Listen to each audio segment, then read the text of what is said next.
20 सब्जियों वाली कढ़ाई। हाय बहू, ये क्या हाल कर दिया तूने कढ़ाई का। तू इसको ठीक से मांजती नहीं है। अरे माँ जी की कढ़ाई है ये, यानी कि उनका आशीर्वाद। जब रसोई मेरे हाथ में थी ना तो मैं इतना साफ रखती थी इसको कि कोई इसमें शक्ल देख ले। कई बार तो हमें कहीं पार्टी में जाना होता था तो मैं शीशे के आगे खड़े होकर तैयार होती थी। तब नीलांश के पापा इसी कढ़ाई में देखकर कंघी कलर कर लेते थे। लेकिन आज इसकी हालत देख, इसको देखकर ऐसा लगता है जैसे इसे पी लिया हो गया हो। सब्जी की रंगत अभी तक नहीं गई इसमें से। मम्मी जी, कल मैंने इसे 2 बार मांजा था, बल्कि ईंट का टुकड़ा भी लाई थी इसे मांजने के लिए। लेकिन अब इतने सालों पुरानी कढ़ाई है और तीनों वक्त इसमें खाना बनता है, तो इसलिए ये हालत तो होगी ही ना। चुप कर, मुझे मत सिखा। आजकल की तुम लड़कियां किसी भी चीज में जी लगाना ही नहीं चाहती। तेरी दादी सास और मैंने भी इसमें कितना खाना बनाया है, लेकिन तब तो ये चांद की तरह चमकती थी। अब जितना तूने जुबान चलाई है ना, इतने हाथ भी चला ले तो ये अच्छे से साफ हो जाएगी। ऐसा कहकर नीना देवी रसोई से चली गई। हाँ, लगता है इस कढ़ाई को घिसते घिसते मेरे हाथ की रेखा घिस जाएगी। लेकिन ये कढ़ाई मम्मी जी कभी इस रसोई से हटने नहीं देंगी। ये है आकांक्षा मेहरा, मेहरा परिवार की इकलौती बहू, जिसकी शादी को साल भर हो गया था और वो तब से एक ही बात कह रही थी कि इस कढ़ाई को बदलो और घर में कुछ नए बर्तन लाने दो।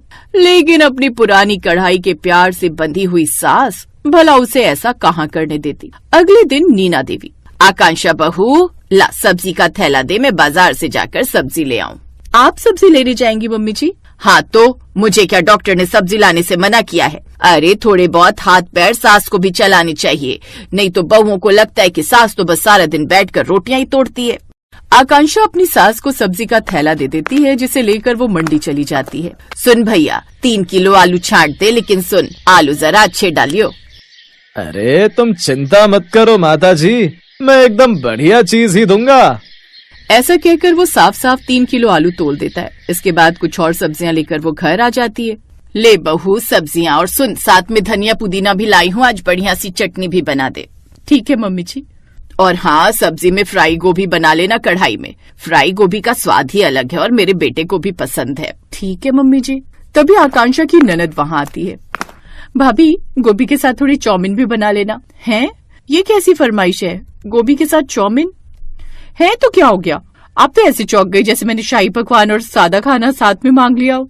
अब मेरी बेटी का इतना मन है तो बना दे, और वक्त ही कितना लगता है। हाँ, मैं तो जैसे इनकी नजर में बस एक कुक हूँ, जो बस पकाती जाऊं पकाती जाऊं। खैर, बहुओं का मतलब भी तो यही होता है। चल आकांक्षा बेटा, लग जाए इनकी फरमाइशें पूरी करने। शाम को आकांक्षा सबके लिए अपनी सास की प्यारी कढ़ाई, साथ ही घर की इकलौती कढ़ाई में सब्जियां बनाना शुरू कर देती है।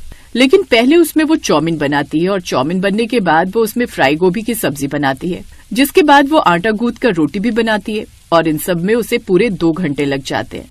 रात को थकी हारी आकांक्षा अपने कमरे में जाती है तो अपने पति आरव से कहती है, आरव, मैं ना परेशान हो गई हूँ यार तुम्हारे उस खानदानी कढ़ाई में खाना पकाते पकाते। वो इतनी बड़ी और भारी कढ़ाई है कि उसे गर्म होने में इतना वक्त लगता है, और ऊपर से एक से दूसरी सब्जी बनानी हो तो उसका वेट करते रहो। साफ साफ कहो ना आकांक्षा, क्या कहना चाहती हो? और तुम पहेलियां बुझा रही हो। पहेलियां नहीं बुझा रही, बल्कि बता रही हूँ अपनी समस्या। लेकिन तुम और तुम्हारी माँ है जो इस बहू की गाथा सुनने को तैयार ही नहीं है। अरे आजकल नॉनस्टिक बर्तनों का जमाना है और उसमें खाना बनता है। इन सब में भला कौन ही बनाता है? ऐसी कढ़ाइयां तो बाबा आदम के जमाने में होती होंगी। अरे धीरे बोल मेरी माँ, तुम जानती नहीं हो मम्मी को अपनी उस कढ़ाई से कितना प्यार है। तुम्हें पता है ना, सिर्फ हमारा बचपन बल्कि पापा का बचपन भी उस कढ़ाई में बना खाना खाकर ही बीता है। इसीलिए मम्मी तो उस कढ़ाई को नहीं बेचने देंगी। और तुम्हें भी प्रॉब्लम क्या है यार? खाना ही तो बनाना है। अब नॉनस्टिक कढ़ाई में बनाओ या पुरानी कढ़ाई में। उफ, जैसी माँ वैसा बेटा, इनसे तो कुछ कहना ही बेकार है। आरव भी उसकी बातों को अनसुना कर देता है और ये सिलसिला ऐसे ही कुछ दिनों तक चलता रहता है। जैसे तैसे करके आकांक्षा उस कढ़ाई में खाना बनाकर काम चला रही थी। यूं ही समय बीता। एक रोज आकांक्षा की सहेली नीतू का उसे फोन आता है। आकांक्षा यार, मुझे किचन का कुछ सामान लेना है, तू फ्री है तो मेरे साथ चल ना शॉपिंग के लिए। अच्छा ठीक है, तू ऐसा कर 1 घंटे में आ जा, तब तक मैं अपना थोड़ा काम निपटाकर फ्री होकर रेडी हो जाती हूँ। 1 घंटे बाद आकांक्षा नीतू को लेने आ जाती है और दोनों सहेलियां शॉपिंग के लिए मार्केट चली जाती हैं। वो वाली क्रॉकरी देख, ये सुंदर लग रही है ना? हाँ यार, बड़ी सुंदर है। ठीक है, तो मैं ये पैक करवा लेती हूँ। भैया आप इसे पैक कर दीजिए।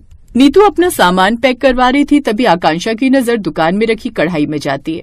अरे वाह, ये कढ़ाई कितनी अच्छी है, हल्की भी है, खाना भी जल्दी बन जाएगा। भैया ये वाली कढ़ाई कितने की है? जी 2000 की। 2000? क्या हुआ आकांक्षा, तुझे पसंद आई? हाँ, लेकिन अभी मेरे पास पैसे नहीं है, सिर्फ ये 1000 ही है। बाकी के 1000 मैं दे देती हूँ, तू बाद में दे देना। हाँ, ये भी ठीक रहेगा। अब आकांक्षा वो कढ़ाई ले लेती है और उसे लेकर घर आ जाती है। अरे बहू, तू ये क्या ले आई? नॉन स्टिक कढ़ाई लाई हो माँ जी, अच्छी है ना? कढ़ाई? लेकिन क्यों, जब घर में एक कढ़ाई थी तो इसे लाने की क्या जरूरत थी? और है कितने की ये? पूरे 2000 की। क्या 2000? इतनी महंगी? कोई जरूरत नहीं है अभी इस नई कढ़ाई को इस्तेमाल करने की, तो इसे भी कुछ दिन में वैसे ही चला देगी। ऐसा कहकर नीमा देवी वो कढ़ाई अपने पास अपने कमरे में रख देती है।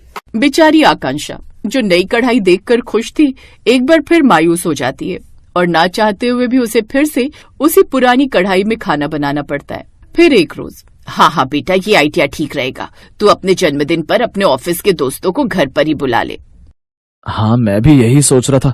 वैसे भी वो लोग पार्टी की डिमांड कर रहे थे, तो मैंने कहा बाहर के खाने से मेरा पेट खराब ही हो जाता है, इसलिए तुम सब घर पर ही आ जाओ। ये तो तूने सही किया बेटा, बाहर के खाने से तो मेरा भी पेट खराब हो जाता है, इसीलिए बाहर का खाना नहीं मंगवाएंगे बल्कि घर का ही खाएंगे। हाँ, तो इसमें कौन सी बड़ी बात है? वैसे भी बहू तो खाना बनाने में माहिर है, तो वो बना लेगी। हाँ, बहू तो जैसे 5 स्टार होटल की बावर्ची है ना, जो तरह तरह की डिश बनाएगी। लेकिन पतिदेव का बर्थडे है तो मना भी तो नहीं कर सकती। आरव के बर्थडे के लिए आकांक्षा हाँ कर देती है। बहू, कम से कम 20 सब्जियां बनाकर तैयार कर ले, अब मेहमान रोज रोज तो घर में आते नहीं। 20 सब्जियां? 20 सब्जियों का नाम सुनकर ही आकांक्षा का सर चकराने लगता है, लेकिन फिर आरव की खातिर वो ये करने के लिए तैयार हो जाती है और फिर कुल मिलाकर 40 लोग बर्थडे पर इनवाइटेड हो जाते हैं और आकांक्षा को बनानी थी 20 सब्जियां, इसलिए वो सुबह सबको ब्रेकफास्ट कराने के बाद ही शाम के खाने की तैयारी में लग जाती है। ऐसा करती हूँ आज माँ जी से नई वाली कढ़ाई मांग लेती हूँ, यही सोचकर वो अपनी सास के पास जाती है। नहीं, बिल्कुल भी वो कढ़ाई नहीं मिलेगी। जो स्वाद पुरानी कढ़ाई में खाना बनाने में आता है वो नई में कहाँ आएगा? लेकिन माँ जी, 20 सब्जियां उस कढ़ाई में बनाते बनाते शाम हो जाएगी। हाँ, तो लगने दे, अभी तेरे पास पूरा दिन बढ़ना है, तू आराम से बना लेगी। आकांक्षा चेहरा लटकाकर वहाँ से चली गई और किचन में जाकर तैयारियां करने लगी। सबसे पहले उसने शाही पनीर की सब्जी बनाई, उसके बाद उसने कढ़ाई मांजी, फिर उसमें मलाई कोफ्ते की सब्जी बनाई, फिर उसने कढ़ाई धोई और उसमें मिक्स वेज की सब्जी बनाई। ऐसे ही करते करते उसे शाम के 6 बज गए। घर में मेहमानों का आना भी शुरू हो गया। अरे नीमा जी, आपकी बहू कहाँ है? कहीं दिखाई नहीं दे रही। वो बस खाने की तैयारी में लगी है किचन में। ओह अच्छा। लेकिन ऐसा करते करते अब उसे काफी देर हो गई। ओह गॉड, इस एक कढ़ाई में 20 सब्जियां बनाते बनाते तो मुझे सुबह से शाम हो गई, लेकिन अभी तक नहीं बनी। इससे तो अच्छा होता मेरी शादी किसी बर्तन वाले से हो जाती, तो कढ़ाई तो नहीं इस्तेमाल करने को मिलती। कुछ देर बाद उसकी सास वहाँ पर आई। ये क्या बहू, सुबह से ये 19 सब्जियां बनी है, ऐसे तो तू सुबह कर देगी। अब एक कढ़ाई में तो इतना वक्त तो लगेगा ही ना मम्मी जी, ऊपर से इतनी भारी लोहे की कढ़ाई है, इसे गर्म होने में भी वक्त लगता है। 20वीं सब्जी बन रही है कढ़ाई में, सुबह से अभी तक मेरी हालत भी खराब हो गई है। मैंने कहा था कि इस कढ़ाई में बहुत वक्त लगता है। अपनी बहू का ये हाल देखकर अब नीमा देवी को अपनी गलती का एहसास होता है। मैं गलत थी, कभी कभी हमें जमाने के साथ बदलना भी चाहिए। बहू, अब से मैं तुझे बिल्कुल रोक टोक नहीं करूंगी, जैसा तेरा मन करे उस हिसाब की कढ़ाई में खाना बना। उस रोज के बाद नई कढ़ाई इस्तेमाल होने लगी, लेकिन सास की कढ़ाई को भी उस रसोई में जगह दी गई। लेकिन उस दिन के बाद उस कढ़ाई को घर में 20 सब्जियों वाली कढ़ाई के नाम से जाना गया।